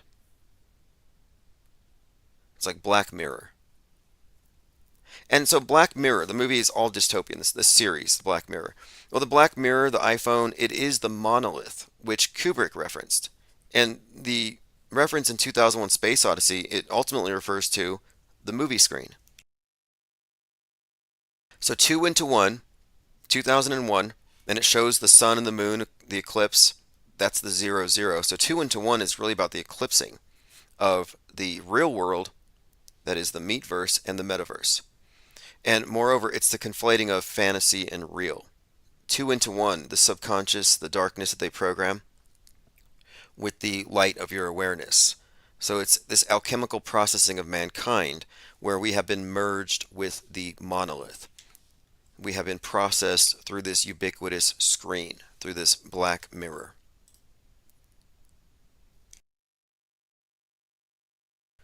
All right, let's continue. Thomas Hughes says, I agree, it's the monolith screen of all sizes. Yes. And it's notable, too, that on the back of your iPhone you have the HAL 9000 type camera lens eye, Siri, which is iris, backward. It's very complete. You know, the whole thing about the dissemination of all these monoliths, and these are some kind of alien transmission. Well, in this new age religion, aliens are gods, aliens are angels, AI is the new god. It's all part of this new construct. So it makes perfect sense to look at the iPhone as the monolith, as the new Bible, as the ubiquitous worldview shaper that all mankind is adopting.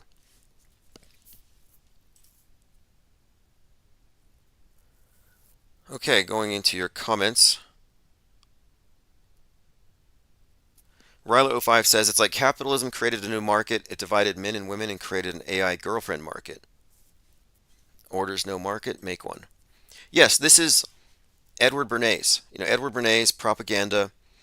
It was all about how to manipulate the mass mind as a singular entity and create trends, create lifestyles, change the way we do things. Women's Lib famously adopted the cigarette as a symbol of liberation, liberty torches, as the result of a PR stunt designed by Edward Bernays. Same thing with bacon at the breakfast table. That became a thing as a result of Edward Bernays.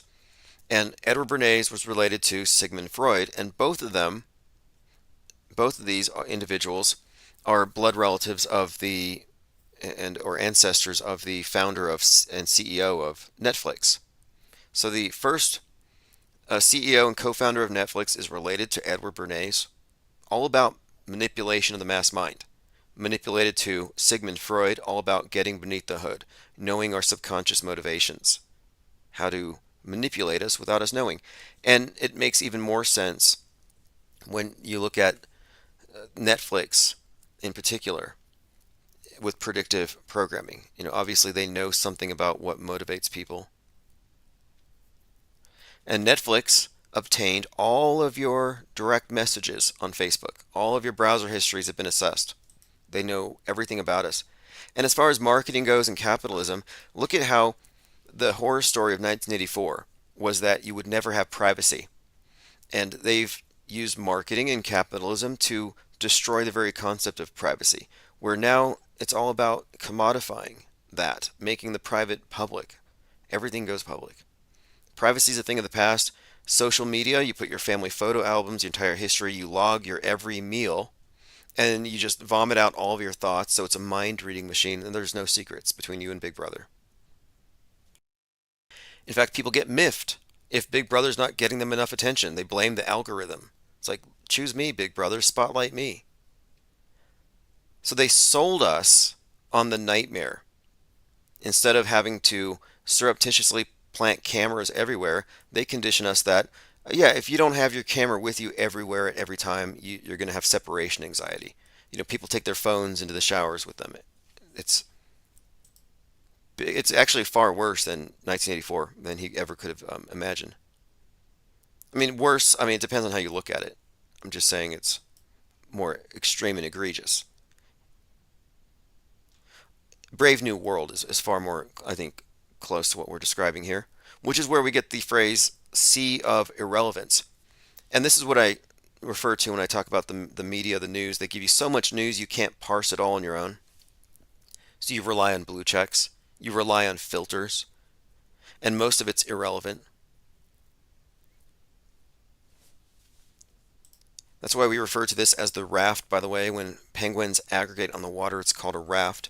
And we are afloat atop this sea of irrelevance, unlike the rest who are submerged. And if you're on the wrong side of the screen, if you're not auto-hoaxing the MSM, you're submerged.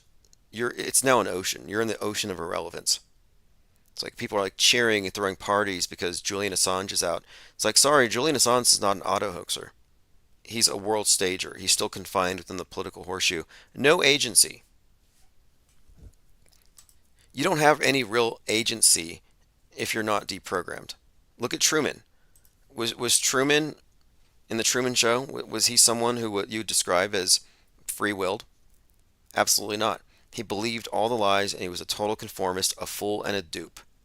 Until he, of course, was awakened by the falling dog star. Jessica Lynn says, I want to be one of the savages they view while on holiday. Yeah, savages. That's what they call them. You're unprogrammed, the deprogrammed. Well, the difference is that okay, we don't have any real savages. Like there are no unprogrammed here. You have to be deprogrammed, and it's voluntary. So you can go the savage route, but if you're doing so as an act of deprogramming, you still end up an informed non-believer, an informed skeptic.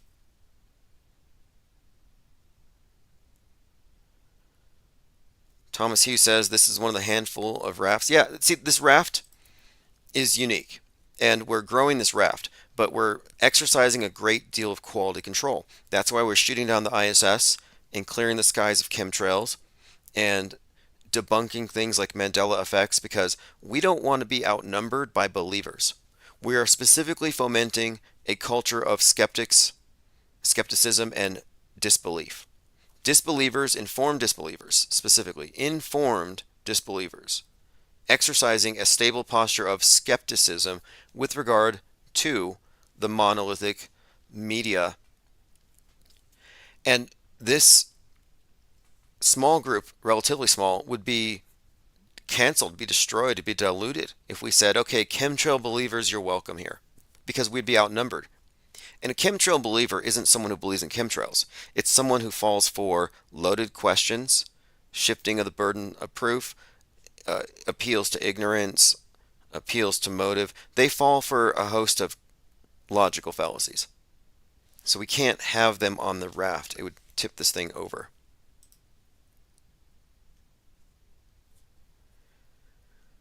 Copaesthetic says people have no clue how informed this raft is.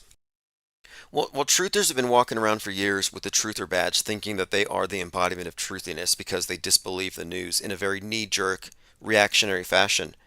And I realized this is why I hung up on the anti-vaxxer. I'm anti-vaxxer. I'm anti-pro-vaxxer. I'm anti-pro. But anti is a very important position to take here. If you're taking the anti position because you auto-distrust the mainstream, you're a puppet. Look who leads the anti-positions. People like Elon Musk, Alex Jones, all these world stage puppets. They are the anti.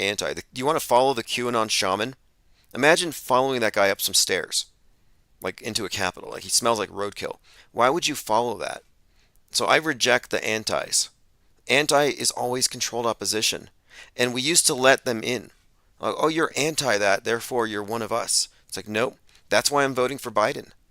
Because the anti's position is to vote for Trump. And even though I'm anti and anti-pro, I'm voting for Biden to make an ironic point. Because anybody on the anti side who says, how dare you vote for Biden? I'm going to say, you think voting matters? And we'll have that talk. Russell Hog 888 says, reality's always local. Yeah, no kidding. That's one of the main points here too, is this meatverse versus metaverse thing. They want us to be metaverse dominant.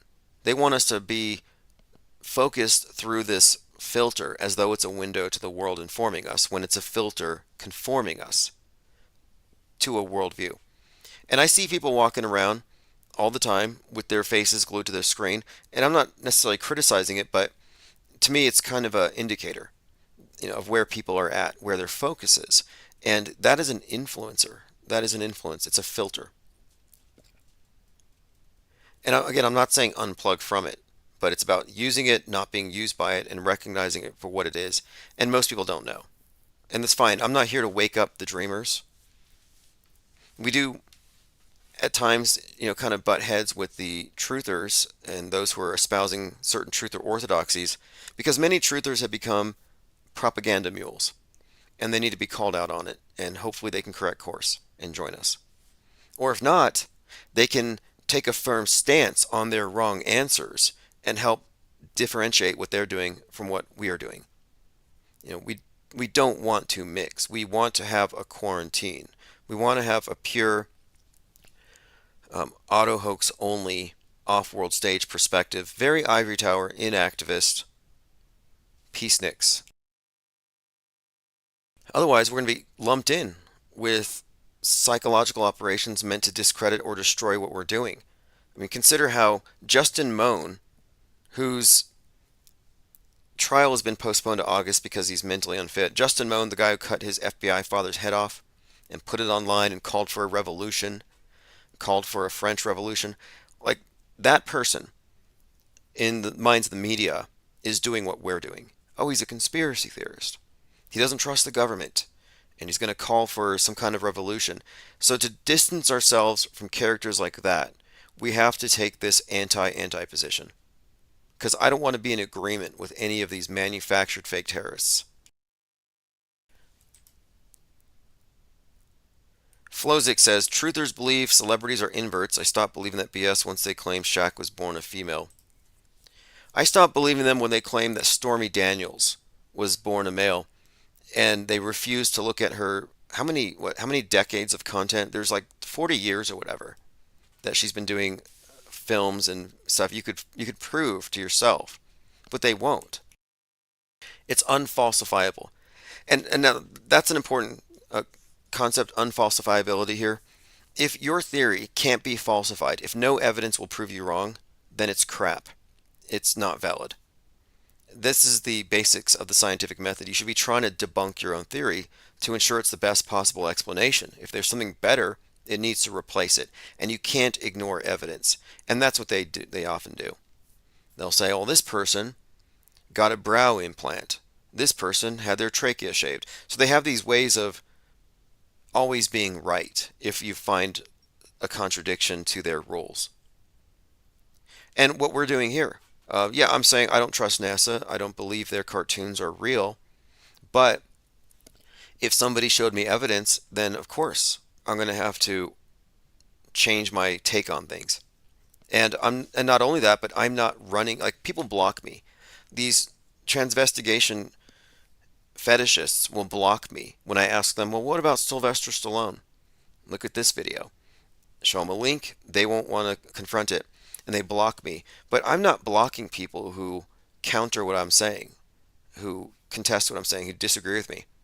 There are a lot of people who disagree with me about the space station being fake, but I'm willing to go out there and attempt to debunk my own theory. I'm organizing a mass observation night, which, if there is such a thing as a space station, will completely upend everything I've been saying for the last couple of years. But I have no fear about being wrong. Truth should fear no investigation. I'm here with the right intentions. And if I'm wrong about something, I'll be happy to know, because I can reverse engineer it. So if you can prove me wrong on anything, please do. I've been waiting.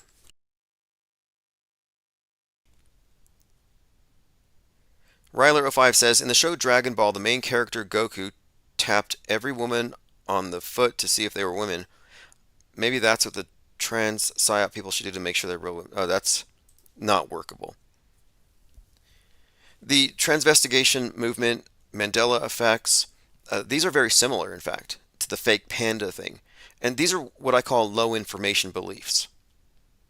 Low information beliefs rather than informed, and they're accepting a premise very easily, too easily. And I have a little bit of background in forensic anthropology. I took the military's 92 Mike, which is mortuary affairs. I took their course at Fort Lee, Virginia, a Pierce Mortuary College, where, as part of our AIT, they would show us how to identify skeletal remains, sex, race, etc.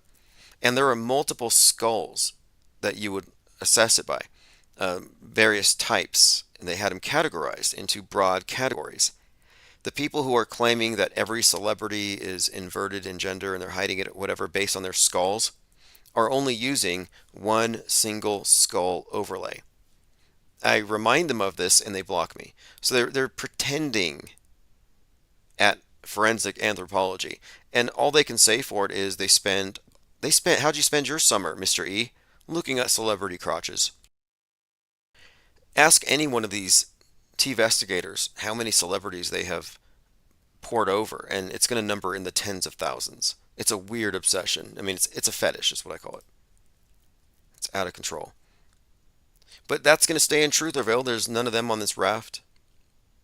What a bizarre obsession. And it's not organic, by the way. These things are pushed. Mind viruses. Eddie F. says Dave Chappelle was on steroids. Or did he get replaced? A lot of people think he got replaced because they remember him being funnier.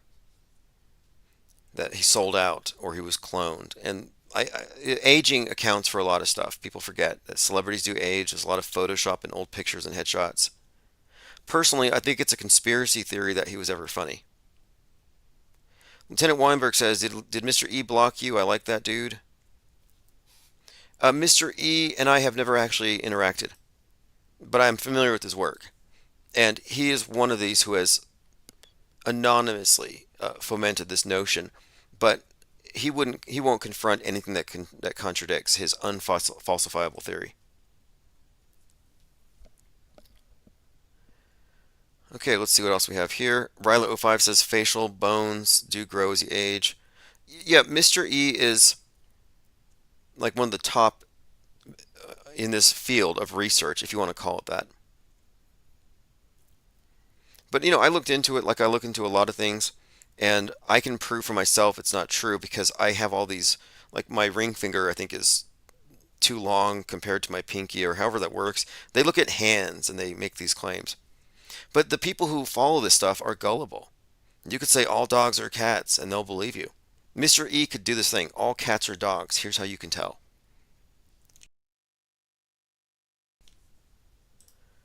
Let's move on to something a little more important. Oh, George Magazine. So George Magazine is Gene Ho's project, and I've been calling them out for about a year now for being groomers because they have George Jr., where they've repackaged Q mythology for children, and George Magazine is burning as we speak. One of their writers and part owners, Beer at the Parade on Twitter, Scott Patriot, said, I'm glad that the verbal agreement I had to own 10% of George Magazine was reneged on and I walked away. Their CEOs, he's talking about George's CEO, and that would be Gene Ho, who was Trump's photographer, apparently is no longer speaking at this Reawaken America event. And there's a mass exodus from this George Magazine, which many people believed was JFK Jr.'s. And now it has people asking, well, who's George News? And I'm here in the comments to inform them that George News is actually someone who's in the White House, a White House press corps member, top tier QAnon influencer, person I am suing. But anyway, kind of a side note, but from this channel's perspective, it's intrigue worth looking into because I've been covering this George phenomenon. And for people who don't know, the reason why the Q movement is what it is, well, they believe JFK Jr. is working with Trump behind the scenes to defeat this so-called deep state. Before JFK Jr. died, he had his magazine called George. Well, right before Q came out, this George magazine came back. And so people think George magazine is JFK Jr. I saw this laughable theory being spread around, and I was like, no, I know who George is. I sued him before he was George, went back when he was MGTV. So we have a particular insight into this because we were involved with some of the key players in the Q movement before there was a Q. And we're 10 days away from the pre-trial meeting between myself, Google LLC, and George News, Marcus Goldfinch, which is going to be in Redwood City, California, Superior Court of California, San Mateo County.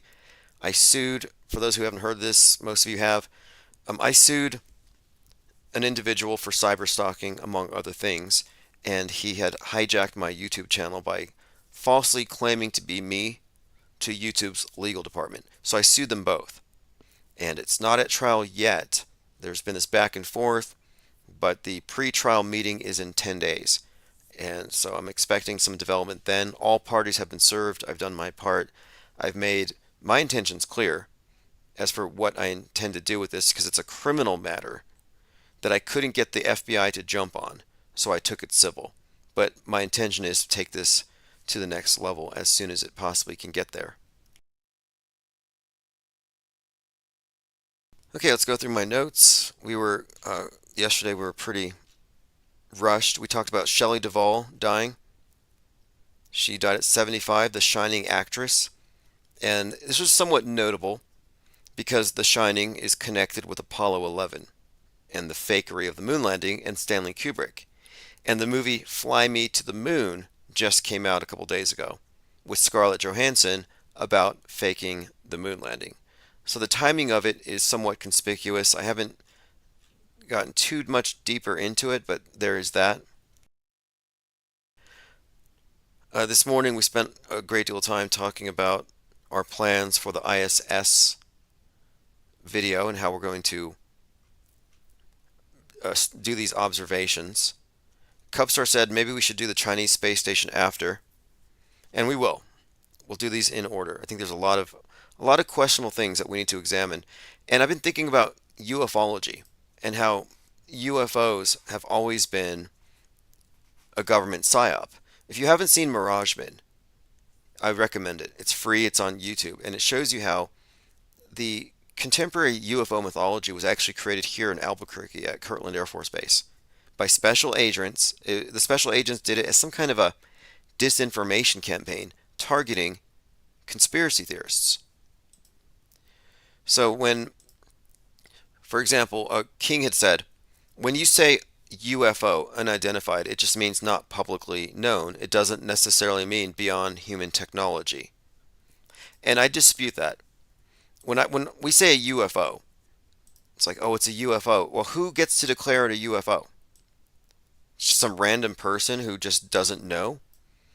Because there's a built-in assumption in their claim that it's not known. It's technically an argument from ignorance. And an argument from ignorance validates the ignorance. Like, I have a question, I don't know, so it's not known. And it's fallacious, because what you should be doing is, I have a question, let me get my question answered, instead of let me just spread questions without answering them. And all these questions or questionable observations, ambiguous observations that are spread in this manner, create this fog of uncertainty, what I call the fog of Psywar. So no, hypothetical craft do not count. Just because you don't know what it is doesn't mean it's not known. And I mentioned stage magic because the world stage is practically stage magic, and all magic shows and stage magic are predicated on the notion that whatever the audience can't explain, they're going to default to it was magic, or at least that's the premise. But we know it's not magic. We know it's a trick because we know it's a magic show. But if you're not Psywar aware, then you don't know this is a magic show. And when you can't explain something, your default is going to be it is what the movie magic portrayed it to be. And again, this is a similar thing, this argument from ignorance that we see with chemtrail enthusiasts. They ask a question. I don't know what that cloud is, therefore it's a question that needs to be answered, without ever considering that it already has an answer. But we have to look at this ISS sighting and many of the claims in the same way that we examine UFO claims. And a lot of them are just eminently rejectable.